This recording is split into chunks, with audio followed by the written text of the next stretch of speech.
Today is December 4th. It's 3:30 p.m. and I am going to update for the video database of all the pre-filed bills that have been submitted here in Washington State. You can go and see the last couple of days on this same YouTube channel and just very brief overviews of the bills that have been submitted. So I'm going to go for the fourth.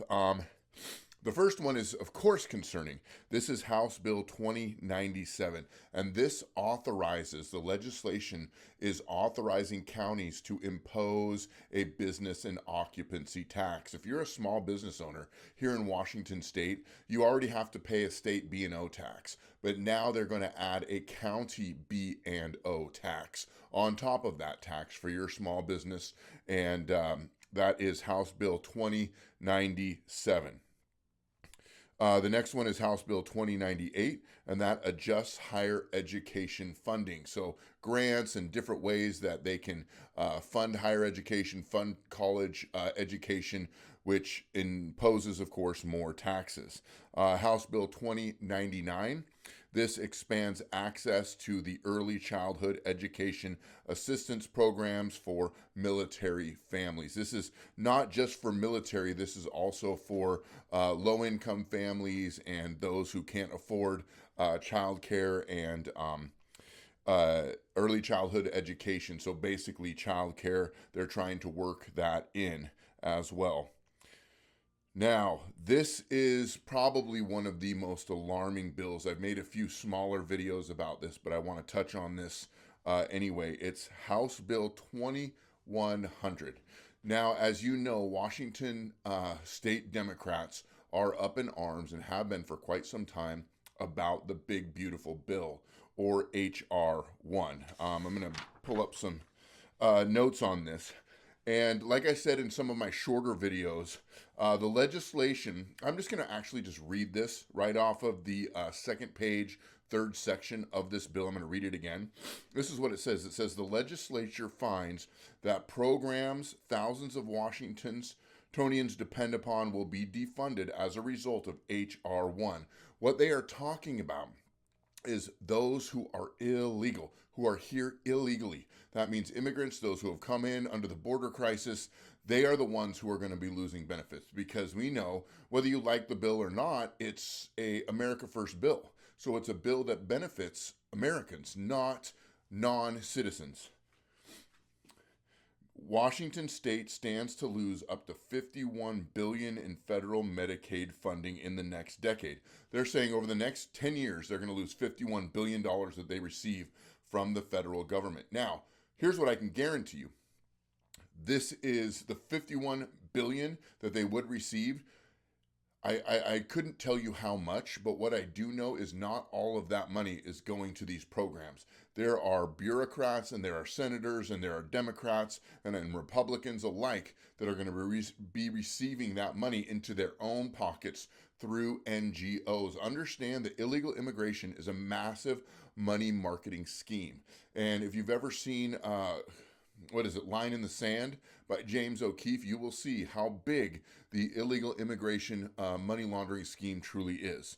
And then it goes on to say 250,000 Washingtonians are in danger of losing Medicaid, 150,000 are at risk of losing health care, and then 900,000 are at risk at losing SNAP and food benefits. Okay, so this is a lot of money that they are upset about because they won't be getting it from the federal government, and they cannot fund the illegal immigrants any longer. They're going to have to tax Washington State business owners in order to do that. So it's a very controversial bill that needs a lot of light on it. I would suggest you go and find it yourself. House Bill 2101, exempting live presentations from retail sales and use tax. So like, that's basically like if you're going to a library or you're going to a public place and you're making a live presentation and you get paid for it, or you have to buy something as a visual illustration, that you don't have to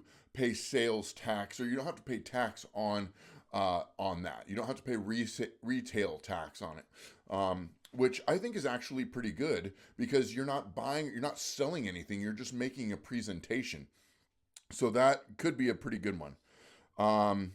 We're going to go now down to State Bill 5827 concerning the definition of qualifying discharge for Washington State Veterans Preference Program for Civil Service.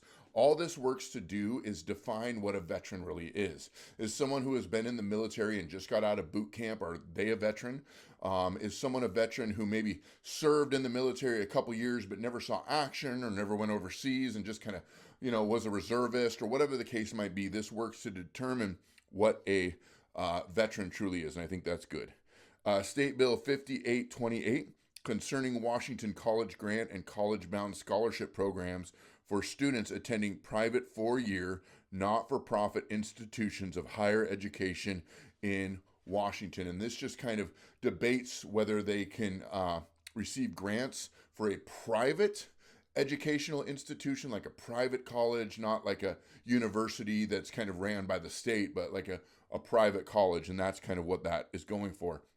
State Bill 5829, addressing the issue of confidential identification investigators employed by the Office of the Attorney General. This is just another add-on to that bill that is talking about, like, if you're an undercover agent for the Attorney General, undercover police officer, something like that, the kind of IDs that you would get. State Bill 5830. Now, this clarifies hate crimes. In Washington, we have strict hate crime policies, and there's all these different things that race, gender, all of the different intersectionality that you can be charged with a hate crime for. This now adds political affiliation. So if you have a hate crime towards someone because they are Republican or because they are a Democrat or whatever the case might be, this now can be charged as a hate crime. So we need to keep our eyes on the letter of that law. But most of us don't commit crime, so it really doesn't matter. State bill, actually it does matter, because anything that you do, even in dialogue, could be considered a hate crime. State Bill 5831, enacting the Uniform Mortgage Modification Act. So they're working at creating more affordable housing policies and more affordable housing. That's State Bill 5831. Updating the, here's 5832. Updating the arbitration fee collected for the new motor vehicle arbitration account. They just want to collect more money off of, actually, let's go in and check on it, because I haven't read this one yet. It must have just dropped. Okay, we'll see what this is. I'm almost done with this video. This is a 2-page bill. If the new motor vehicle, I'm just going to read it, will be registered in the state of Washington, a $6 arbitration fee shall be collected by either the new dealer or the vehicle leaser from the consumer. So when there's an exchange of a new vehicle, now there's a $6 fee on top of that to pay for whatever stupid thing they have going here in Washington. Anyway, so that is what is coming December 4th at 3:30 p.m. I'm going to document this, and I'm going to put this in the legislative pre-file playlist on this channel. Please like, subscribe. I understand legislation is very boring, but it is very important, and we need citizens to engage in the process and shoot down horrible bills, because they will affect generations to come if we continue to allow it. Remember, my voice and your voice is just one voice, but if we come together collectively, our voice together will be what changes the course of culture here in Washington State. It's our voice.